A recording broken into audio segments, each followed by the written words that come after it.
नमस्कार दोस्तों आज का विषय आपने पढ़ लिया होगा थंबनेल में।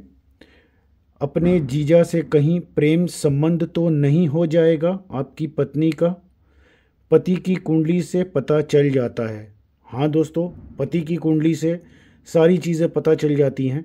आज उसी पे रोशनी डालने वाला हूँ कि आप अपनी कुंडली में ये कैसे जान सकते हैं कि कहीं आपकी पत्नी का रुझान अपने जीजा की तरफ तो नहीं है, मतलब अपनी छोटी बहन के पति की तरफ तो नहीं है।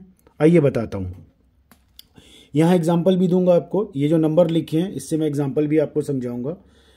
पहले कुंडली में शुक्र की पोजीशन देखिए। कुंडली में शुक्र जो होता है ये आपके पर्सनल लाइफ, आपकी पत्नी का कारक, क्योंकि शुक्र को पत्नी का कारक ग्रह माना गया है ज्योतिष में। और कुंडली में शुक्र की पोजीशन ये बता देती है कि हमारी पत्नी का रुझान, मतलब आपकी पत्नी का रुझान किस ओर रहेगा, किस रिश्ते की तरफ ज़्यादा रहेगा। तो क्योंकि ज्योतिष में ये जो हाउस होता है ये आप हो गए, लगन आप हो गए, उससे सप्तम भाव जो होता है उसका ग्रह या सप्तम भाव जो होता है वो पत्नी के बारे में बताता है, आपके स्पाउस के बारे में बताता है। जैसे इस कुंडली में शनि आप देख रहे हैं, नंबर 10 मकर राशि का स्वामी शनि लगन पर बैठा है। आगे मैं बताऊंगा इसका मतलब क्या है। दूसरी चीज, शुक्र की प्लेसमेंट देखिए। कुंडली में ये जो थर्ड हाउस होता है, यहाँ नंबर 6 लिखा है। आपकी कुंडली में यह नंबर कोई भी हो सकता है, ठीक है। यहाँ पर शुक्र इसको थर्ड हाउस, मतलब फर्स्ट, सेकंड और थर्ड, यहाँ नंबर 4 ये एग्जाम्पल है, कर्क, सिंह और कन्या। पर बेसिक ज्योतिष में 1, 2, 3 इसको तीसरा घर कहते हैं। तो ये तीसरे घर के अंदर शुक्र ग्रह अगर बैठा हुआ है तो आपकी पत्नी का रुझान, अगर मैं बोलूँ तो आपकी पत्नी का रुझान अपने जीजा की तरफ, मतलब छोटी बहन के पति की तरफ रहेगा। सच्चाई यही है दोस्तों। अब इसको देखते कैसे हैं पूरी तरीके से, आइए वो बताता हूँ, ठीक है। और कब वो पत्नी केवल रुझान रखेगी, शारीरिक संबंध नहीं बनेगा, वो भी पता चल जाता है। शारीरिक संबंध कब बनेगा और कब नहीं बनेगा, आइए वो भी बताऊंगा आपको। आगे वीडियो पूरा देखिए। यहाँ पर कुंडली में शुक्र की पोजीशन देखिए, थर्ड हाउस। फिर उसके बाद सूर्य राहु का ग्रहण तो नहीं है कुंडली में। यहाँ पर कोई भी नंबर हो, एग्जाम्पल जैसे यहाँ दिखा रहा हूँ आपको, नंबर 5। नंबर 5 का मालिक सिंह का सूर्य होता है। This is the house of private parts. आपकी पत्नी का प्राइवेट पार्ट्स यहाँ से देखा जाता है। और उसका प्लैनेट, जैसे इस कुंडली में सूर्य है, वो राहु के साथ शुक्र को भी नंबर 7 को भी दूषित कर रहा है, सूर्य को भी प्राइवेट पार्ट्स को भी दूषित कर रहा है। और शुक्र पहले ही यहाँ पर तीसरे घर में बैठा है, कन्या राशि में नीच का होकर के, ठीक। अब पत्नी का रुझान यहाँ पर क्यों, और करेक्ट एकदम एक्यूरेट कैसे पता चल जाएगा कि पत्नी का रुझान भी यहाँ पर बहुत ज़्यादा है, मतलब यहाँ पर जीजा की तरफ, मतलब छोटी बहन के पति की तरफ क्यों ज़्यादा है। यहाँ पर देखिए, यहाँ पर नंबर 10 शनि इसका कारक है। शनि की तीसरी दृष्टि शुक्र के ऊपर पड़ेगी, मतलब पत्नी का सोल का प्लैनेट शनि है, उसकी तीसरी दृष्टि शुक्र के ऊपर पड़ेगी। अब ये कैसे कंफर्म होगा कि रोमांस ही होगा। वजह ये है, अगर आपकी नंबर 4 ये कर्क लगन की कुंडली है तो यहाँ पर पत्नी के घर से, मतलब पत्नी से, स्पाउस से 1, 2, 3, 4, 5, this is called romance house, ठीक है। रोमांस हाउस का प्लैनेट भी नंबर 2 शुक्र है। और यहाँ पर कुंडली में ये शुक्र राहु से दूषित देख रहे हैं आप। सेक्सुअल पार्ट जो है पत्नी का, उसका प्लैनेट सूर्य राहु के साथ ग्रहण में है, ठीक है, जो कि अर्जेस बढ़ा रहा है। और ये नंबर 2, ये मैंने एरो दी है, नंबर 7 का मालिक और नंबर 2 का मालिक, दोनों का मालिक शुक्र ही होता है। इसको वृषभ कहते हैं, इसको तुला कहते हैं। तो ये शुक्र, मतलब आपकी पत्नी 1, 2, 3, 4, 5, इसका पंचम भाव जो होता है, रोमांस का घर होता है, वो प्लैनेट यहाँ पर बैठा हुआ है, शुक्र इसका कारक, ठीक है। तो थर्ड हाउस, क्योंकि मैंने बताया आपको कि आपकी पत्नी ये इससे 1, 2, 3 तीसरा घर जो होता है छोटी बहन का होता है। और छोटी बहन के बारे में यहाँ से सब पता चल सकता है।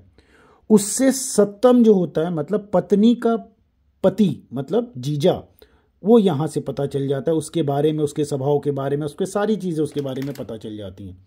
तो कुंडली में अगर इस पे शुक्र बैठा हुआ है, मतलब आपकी बेसिक ज्योतिष में पत्नी का कारक जो ग्रह होता है वो शुक्र होता है, तो शुक्र का रुझान यहां पर होगा।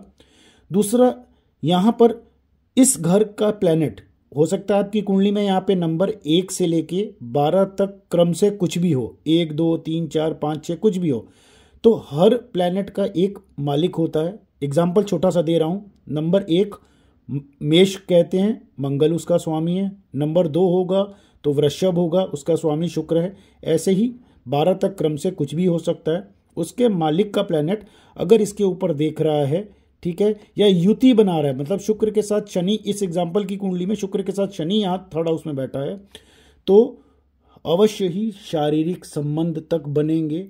कब बनेंगे?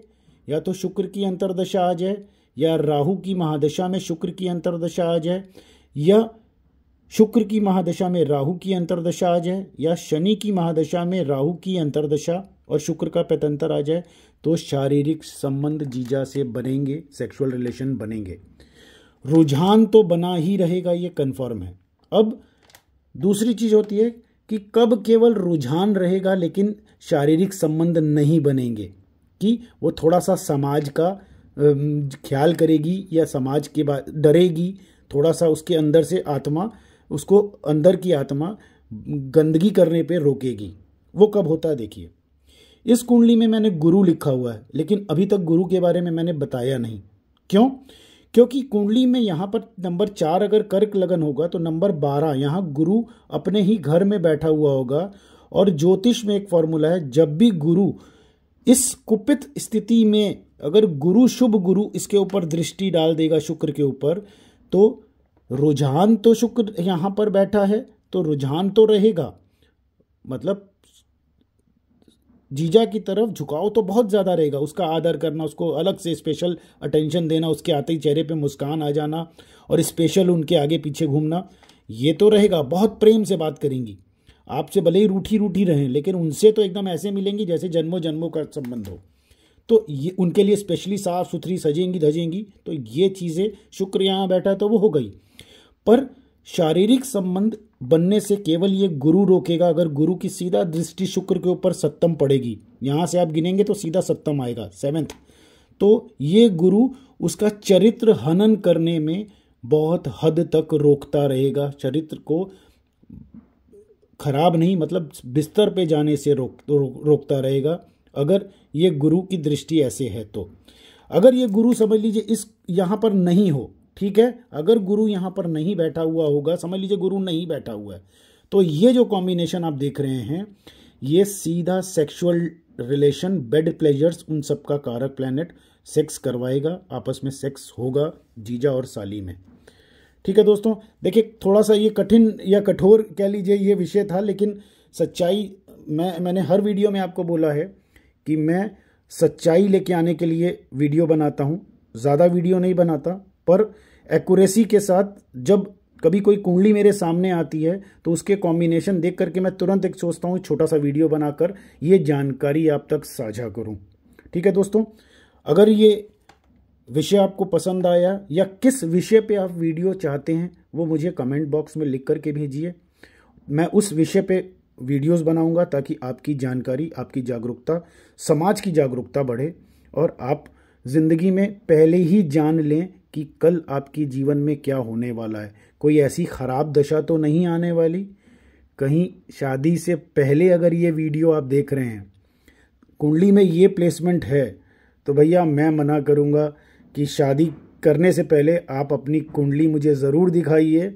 नहीं तो अगर ऐसी पत्नी मिल गई तो भैया जीने का फ़ायदा ही नहीं, आप तो घुट घुट के मरते रहेंगे, रोज़ इस तरह के बिस्तर के संबंध देख करके मरते रहेंगे। और अगर कुंडली में गुरु भी नहीं बैठा यहाँ पर, तो भाई मैं तो सीधी सी बात कहता हूँ कि अगर किसी का रुझान पति की तरफ कम और जीजा की तरफ ज़्यादा होगा तो भी ज़िंदगी नरकी है ना, फ़ायदा क्या ऐसे जीवन का। ठीक, एक चीज़ और बताता हूँ, क्योंकि कर्क लगन का मैंने एग्जाम्पल दिया था, यहाँ पर एक एग्जाम्पल देता हूँ। और कर्क लगन में नंबर 4 चंद्रमा इसका स्वामी होता है, और 7th ये जो 10 देख रहे हैं मकर इसको कहते हैं।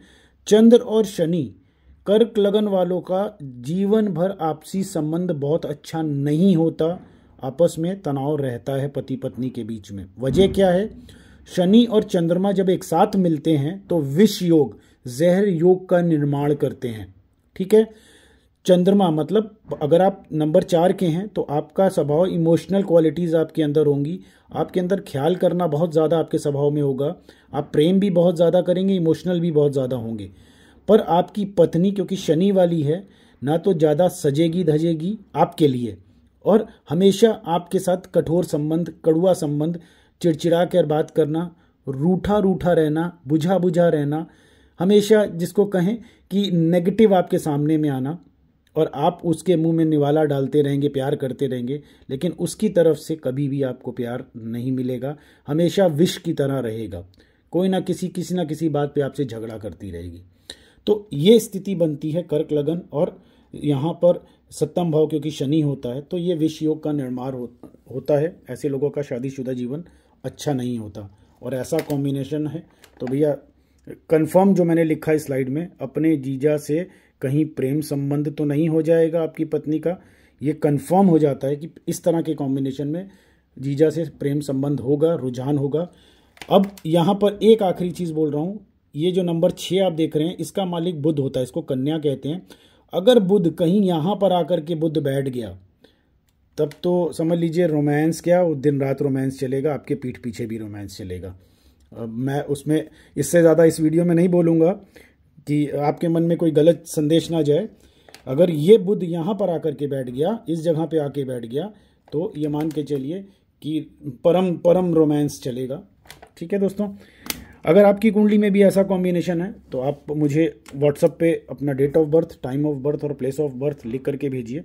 मैं आपकी कुंडली से देख करके बता दूंगा कि ऐसा कॉम्बिनेशन अगर है तो आपको क्या उपाय करने चाहिए, कौन सा रत्न पहनना चाहिए जिससे उनकी सेक्सुअल इंटेंसिटी कम हो पत्नी की, और इस कॉम्बिनेशन को कमज़ोर किया जा सके। इसका कमज़ोर करने से कम अगर आप शादीशुदा हैं तो शादीशुदा जीवन बच सके, ख़राब ना हो। ठीक है दोस्तों, अगर ये वीडियो पसंद आया हो तो सब्सक्राइब कीजिए, लाइक कीजिए, शेयर कीजिए, और पूरे देश को ये जागरूकता भरा वीडियो पहुंचाइए ताकि लोग जागरूक हों। कम से कम वैवाहिक जीवन तो अच्छा हो। आदमी दिन रात काम करता है, उसके बाद घर पे अगर इस तरह की बेवफा पत्नी अगर हो तो ऐसा जीवन जीने से बेहतर है कि शादी ही ना की जाए। ठीक है दोस्तों, आज के लिए इतना ही। फिर मिलते हैं नए वीडियो में नई जानकारी के साथ में। तब तक के लिए नमस्कार, जय श्री राम।